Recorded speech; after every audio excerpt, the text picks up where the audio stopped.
Olá pessoal, sejam bem-vindos novamente ao canal DevCloud. No último vídeo falei um pouco ali sobre o CloudFormation, uma introdução, o que seria a infraestrutura como código, né? Como criar os nossos recursos aqui na AWS utilizando o código. E como exemplo eu falei de duas formas bem conhecidas, que é através do CloudFormation aqui da AWS e também do Terraform, talvez os dois mais conhecidos. Então agora eu vou demonstrar aqui como que é feito esse processo, né? Como que é a carinha ali de um template do CloudFormation. Inicialmente eu vou demonstrar no CloudFormation e numa outra oportunidade eu vou demonstrar também via Terraform, mostrar ali as diferenças. Então o foco desse vídeo é o CloudFormation. Bom, então para a gente começar, basicamente o serviço do CloudFormation que a gente tem aqui na AWS, eu vou até abrir ele aqui, ó. Ele é um serviço que ele não possui custo, né? Não há custo para que eu utilize o CloudFormation. O custo ele está relacionado aos recursos que são provisionados, como já é de conhecimento de todos. Então, se eu crio um EC2 via CloudFormation, o serviço CloudFormation ele não tem custo, mas o custo vai ser gerado na minha instância EC2, nos recursos que eu coloquei nela no uso dela. Então, basicamente é isso. Então, é só um serviço que facilita a nossa vida de criação, mas ele não tem custo. Então vamos lá, essa aqui é a carinha do CloudFormation, né? E aqui nós temos o conceito de stacks, ou pilhas, traduzindo aqui para o português. Então as nossas stacks, né, ou pilhas, são onde estão todos os nossos recursos. Então quando eu vou utilizar a criação via CloudFormation, eu vou ter um template. Esse template ele pode ser JSON ou YAML, e ali eu vou descrever todos os meus recursos que eu pretendo criar. E com esse template em mãos, eu posso fazer a importação aqui para minha stack. E aí eu posso fazer isso via S3, posso fazer isso diretamente aqui no console manual. Tem maneiras. Então, quando eu entro aqui no meu CloudFormation, eu vou ter essa opção criar pilha. E aqui eu posso criar uma nova pilha, né, com os recursos padrão que eu vou criar. Ou eu posso ter uma pilha já existente e importar outros recursos para ela. Isso também é possível. Então, vou começar aqui com uma criação de uma pilha normal, então nova. Então, vou criar aqui um novo recurso e aqui eu posso vir. Eu posso escolher um modelo existente ou eu posso usar a partir do Infrastructure Compose. Em outro momento eu vou falar sobre o que é. Então, eu vou partir do modelo existente. Aqui embaixo eu começo a fazer minha configuração. Eu posso puxar isso do S3, né? Basta a gente formar a nossa URL, eu posso armazenar aqui. Independente se eu busque esse template que eu já tenho armazenado no S3, o CloudFormation, eu vou pegar da minha máquina local para demonstrar, ele vai levar esse template e colocar no bucket do S3. É padrão ele fazer isso. Posso fazer um upload da minha máquina ou posso utilizar o Git para sincronizar. Então eu vou fazer aqui da minha máquina. Vou selecionar aqui o template. Ele está aqui, o template demo. E aqui eu vou abrir esse template.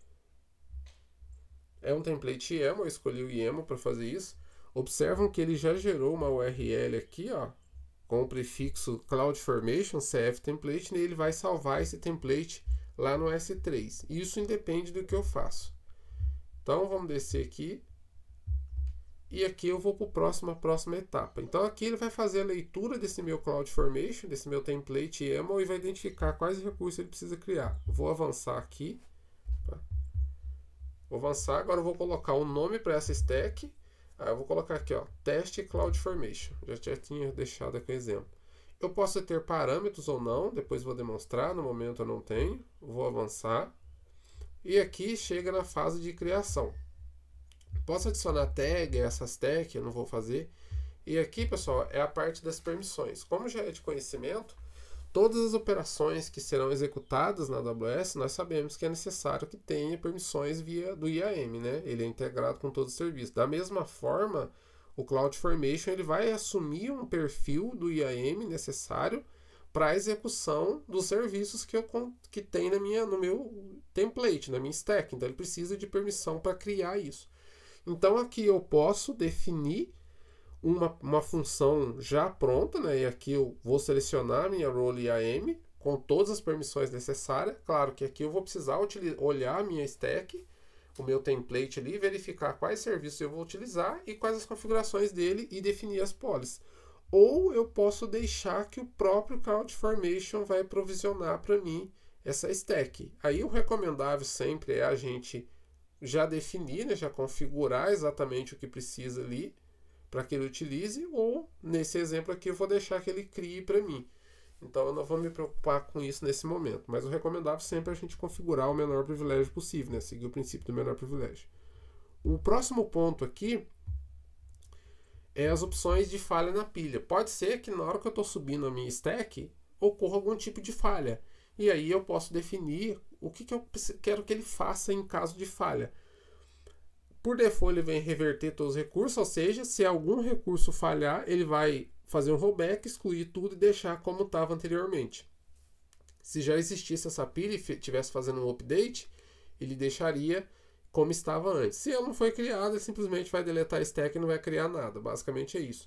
Ou eu posso preservar, né? Por exemplo, eu tenho mais de um recurso lá na minha pilha e foi criado um recurso e os outros deu problema. Ou foi criado outros e um deu problema. Ele mantém o que foi criado com êxito e faz rollback no que deu erro, né? Isso aqui tem que ter cuidado na hora de utilizar, porque senão a gente pode criar uma confusão de deixar recursos que não fazem sentido sem o outro, mas existe a possibilidade. E ainda eu posso criar políticas de exclusão, que ali eu posso definir regras. Por exemplo, eu estou subindo uma instância C2 que vai ser anexada, vai utilizar um banco de dados, mas em caso de problema eu não quero que exclua o meu banco de dados, naturalmente eu não quero isso. Então eu posso atribuir políticas ali para poder manter isso. Então são essas opções que a gente pode utilizar.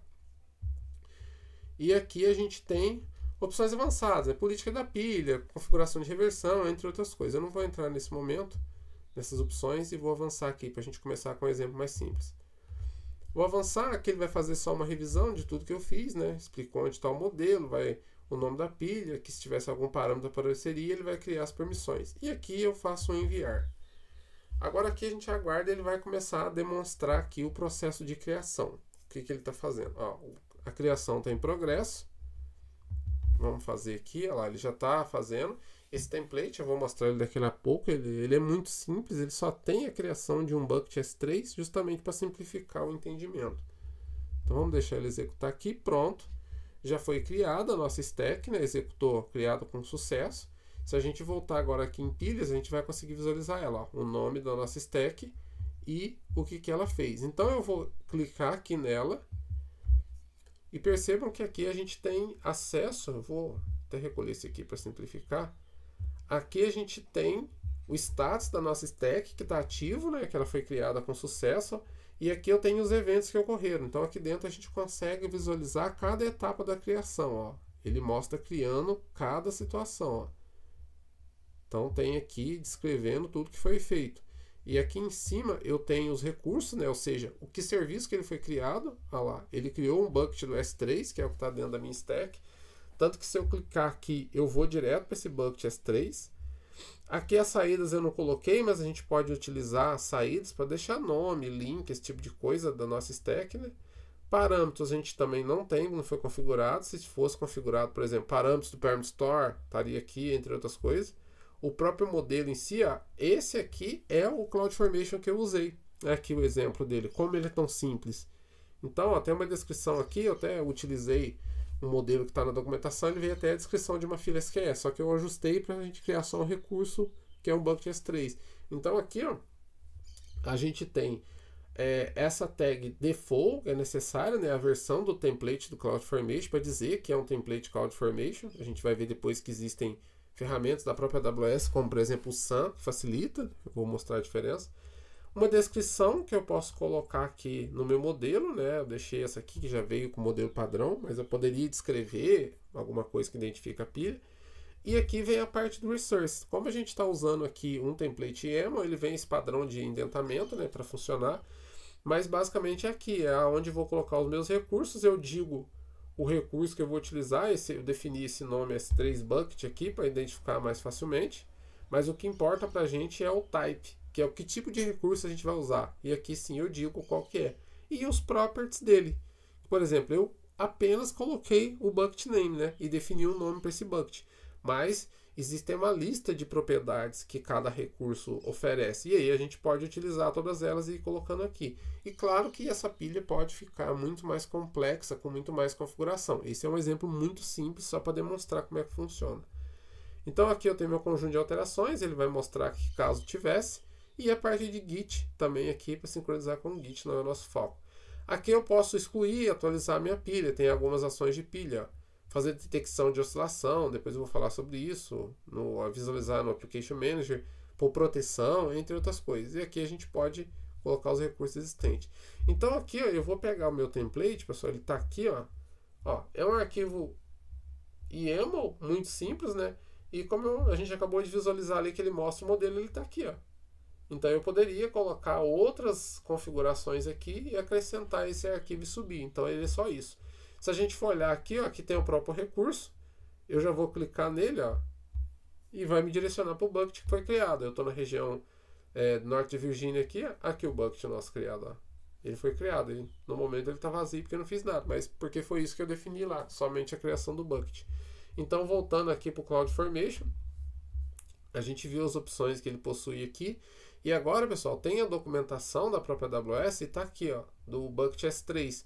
Então foi daqui que eu peguei como que eu faço a criação. Então aqui, ó, eu vou mostrar só um ponto aqui, que a documentação é extensa, né? A gente vê que tem um recurso para cada serviço.